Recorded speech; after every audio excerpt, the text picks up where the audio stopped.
Developing countries want richer nations to help them pay for the damage caused by climate change. But despite repeated calls for more help, actual financing offered to date has come nowhere near the estimated $1 trillion a year needed.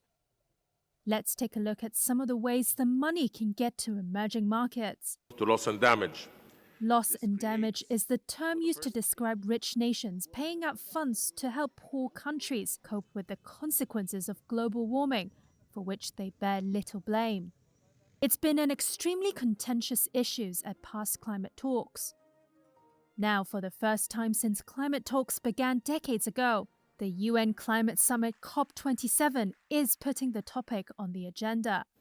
I particularly welcome the agreement of the parties to include a new agenda item on funding arrangements to respond to loss and damage.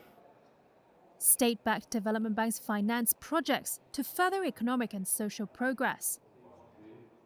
The world's biggest multilateral development banks increased their climate-related financing 24% to $82 billion in 2021 versus 2020 levels. Nearly two-thirds of the money went to low and middle-income countries, the bank said in a recent report. So these $100 billion are critical.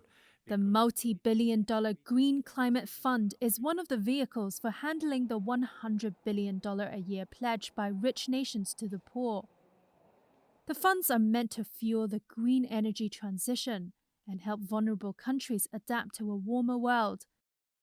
But in 2020, rich countries fell $16.7 billion short of the target.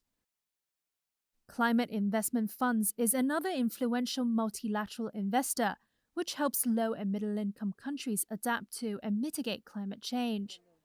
Since 2008, it has supported more than 370 projects in 72 countries, using funds from donor governments and the private sector.